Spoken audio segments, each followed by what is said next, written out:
On the occasion of International Women's Day, observed on the 8th of March, we embark on a poignant exploration of the realms inhabited by women leaders in South Africa. Here, we immerse ourselves in the rich tapestry of their experiences and distinctive approaches to nation building. Beyond the conventional focus on infrastructure, these women redefine leadership as a profound investment in the lives and well-being of their fellow citizens.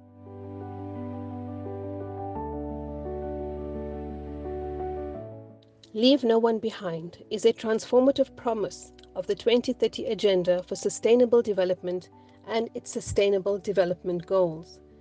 The essence of this promise is linked to both social justice and to functional democratic systems, as it incorporates the eradication or reduction of poverty, discrimination, inequality, and highlights the potential of individuals and of humanity as a whole.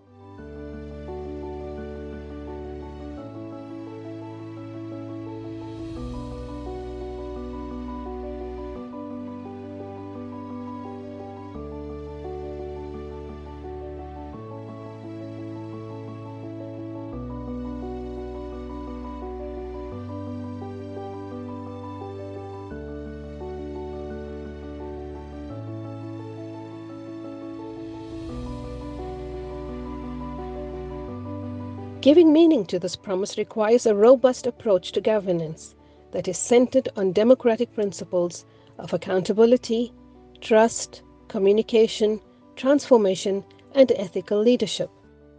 I am very clear in my mind what the economic trajectory of the country ought to be. I also know that South Africa should not be here. It is precisely here because we have scored a lot of own goals as a country. I know what a desired end state for the majority of South Africans should look like. And I really think that all of us as leaders need to depart from that premise. A clear definition of what we'd like to achieve when all is said and done. A clear definition of what a desired South Africa should look like.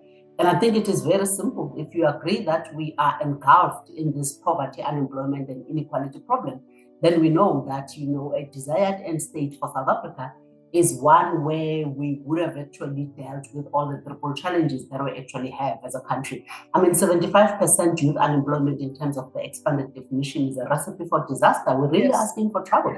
A lot of people have said, at this rate, we're going to have our own version of the Arab Spring, and it is right. I think if you look at what we experienced, was it July 2021? Time has flown so fast, I don't even remember if it was 2022 or 2021. But if you look at what we experienced with that July anarchy, you saw a glimpse, of what an Arab Spring version of South Africa is going to look like. So the responsibility, therefore, for all of us as leaders is to look at what interventions do we need to put in place to make sure that we achieve that? And what a desired South Africa, as I've said, should look like. So honestly, I'm really guided by those principles. As people of color, you were subjugated for so long that you started to really believe that you don't know anything. You believe that you don't have anything to contribute. You don't believe in the value that you inherently have because of who you are as a human being, to actually make a positive contribution to the world. And I found that at the CTICC, that between or amongst the people of color, especially the Xhosa and the colored people, there was such a lack of confidence and a subversive feeling of, I am not a person of value, I don't have anything valuable to contribute, where they would not question anything, they would not contribute anything. There were people that were willing to just take instruction because they did not believe or did not even dare question their leaders, question decisions, contribute to improving things. And it was something that we had to consciously work on, myself and the executive, who were, thank God, people from Gauteng, to say that, okay, if we are going to really build this organization so that the young people that are currently in the organization can run the organization when we are gone in a few years, we have to not just build their knowledge of the work, but we have to build their confidence for them to realize that they do know. They do have the right to question their leadership. They do have a right to say to the leadership, absolutely, that's not the best solution. And to actually build a leadership cohort that is not just for the CTICC, but for this country and for the communities. They have children that must look up to them. And we have a responsibility as the leadership team of the CTICC to empower people to be who they were meant to be, what they were meant to come and contribute in the world. And when I got to Cape Town, we found that, it's not as obvious as you would expect it to be, especially amongst the people of color, because even our education system does not educate us to be leaders. It educates us to be followers. And you cannot have a society of followers only, because then who's going to lead if we are all followers? So we had to do something. And I encourage my team to question me. I encourage my team to disagree with me. And that's what we want. We want people that think and not just yes, yes, ma'am, yes, sir.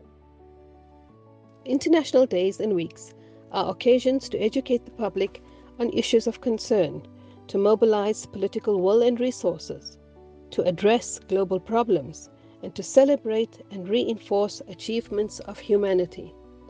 This short feature looks at South African women leaders in business. These women are countering hopelessness by shifting perceptions between citizens and social partners, building peace, reinvigorating social capital, and promoting ethical leadership with an emphasis on human dignity, empathy, trust, and presence. By the way they view their positions and the interventions they sanction, women leaders are playing a crucial role in shifting the dynamics of human interaction and respecting each person's dignity. No, there has been resistance, and I have experienced it on various points.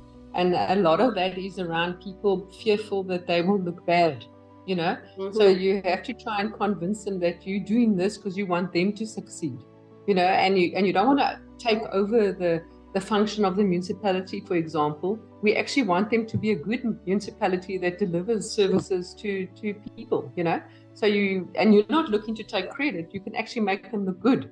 But you find a lot of people don't necessarily understand that. But this morning, I heard one of the former mayors in here, and he was saying to me that previously, when they used to engage with organized business, it was very confrontational and was more about pointing out everything that was wrong. But he says the approach that I've adopted has been like a complete turnaround where people are more receptive, because if you just go in attacking and then you've got these political parties that keep changing and it's a different person in this role, and so the accountability is not clear, Yes. So it's more about what are the permanent changes you can get in that will survive beyond individuals, which is where I think we need to go, and it's probably a lesson for all metros around the country, because coalition politics is the order of the day. And you've got those politicians that are vying for power, but they don't care about the communities, the people they're supposed to serve.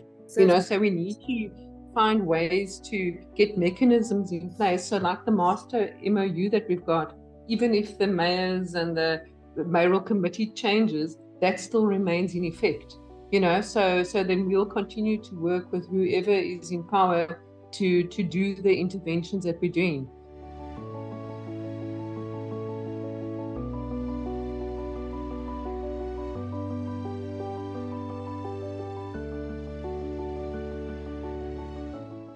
There's this thing where they used to refer to humane skills as soft skills.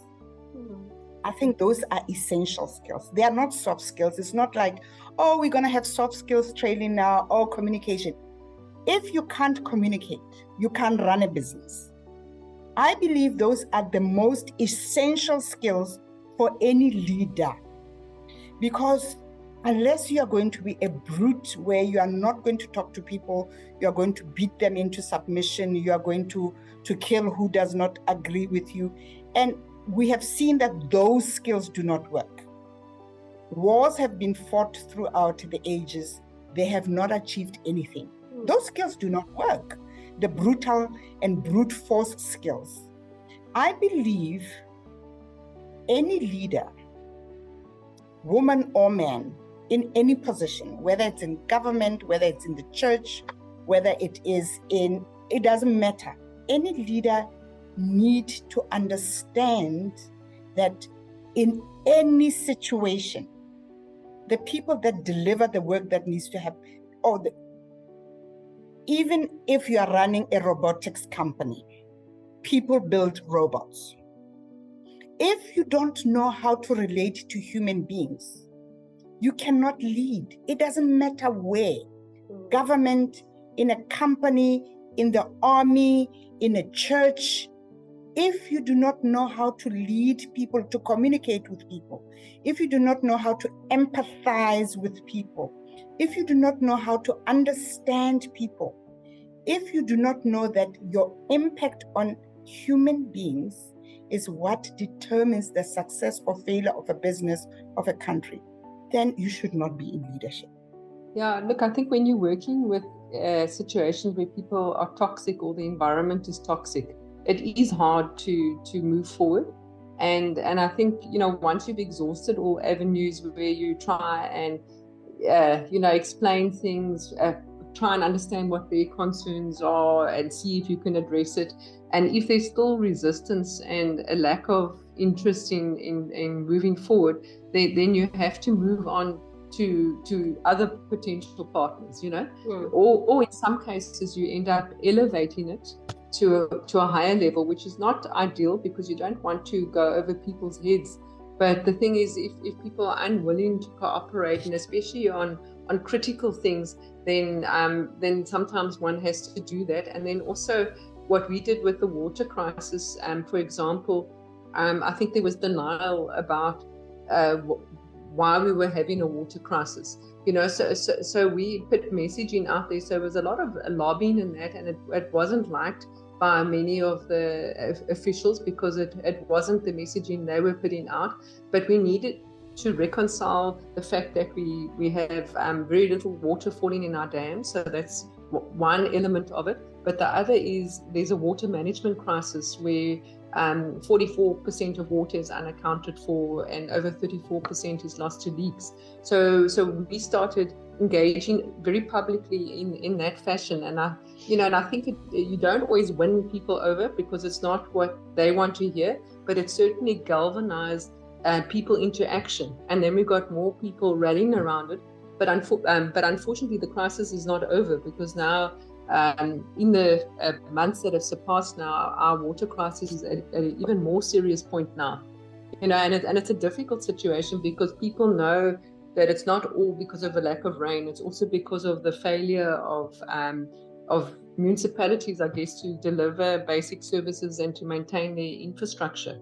So it's difficult, and you're also dealing with fatigued people, because I think people have been through COVID, they've been through, we've had water crisis, and then the load shedding, I think, has been very, very damaging. And I worry about the psyche of people, because a lot of people have gotten very negative, because it affects their businesses, whether they have a future or not, whether they can sustain jobs. It affects families' livelihoods. So it's a difficult time we're in, and to get people to still want to rally behind something, it's hard, and there's certain people you're not going to be able to convince, and that's when, for me, then you just move on to those that want to work and want to do the right thing, and then you use that as a kind of like a way to rally others in when they see that you're making success, because people like to be part of something when you start getting successes as well. So it's important. Taking action is the most difficult part, but once you do that, then it's easier to bring other people along with you.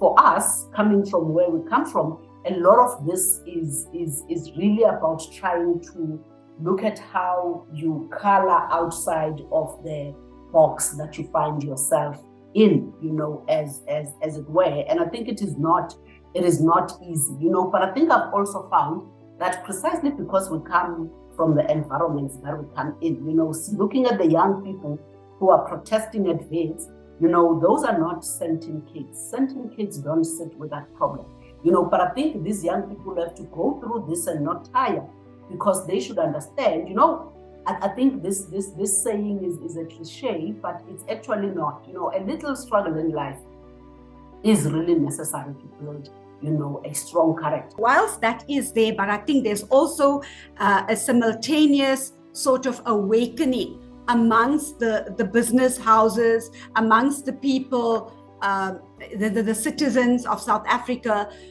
that have become aware that we can't sit and wait for things to happen. I think in over 20 odd years, with our democracy nearly being 30 years old, we have been terribly disappointed in what we've seen. And of course, lots of corporates involved there as well.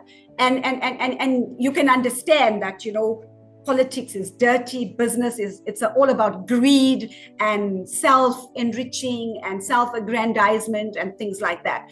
But I think there is definitely that awareness and awakening amongst the citizens as well as the corporates and the business houses to say that we need to give back. This is our country. We cannot stand back and watch this thing fail us and fall away. I think you need to ask yourself, why am I here? What am I doing this for?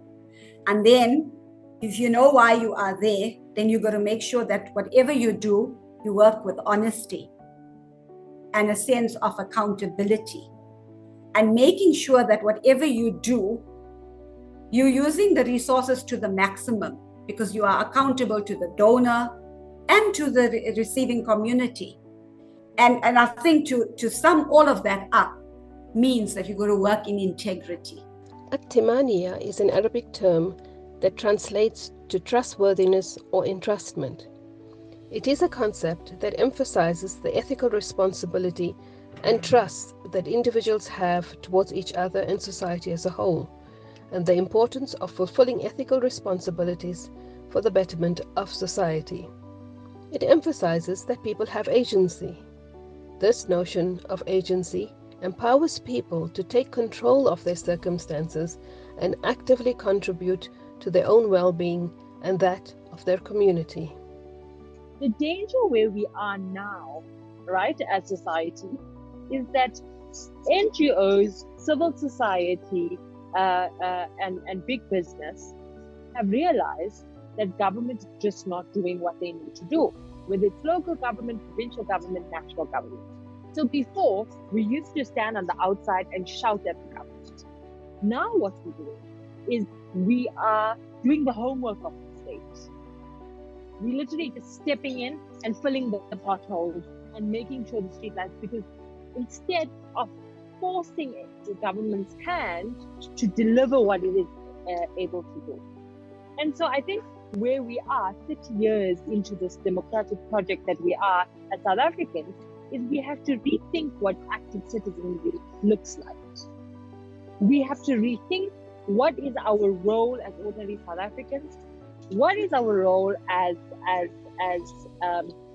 the different formations, whether it's me as the media, whether it's you as NGOs, whether it is activists, whether it's just ordinary people going about their business. What part do I play in allowing bad politics to ruin the future of our country? And so there's a question around complicity that we need to start talking about.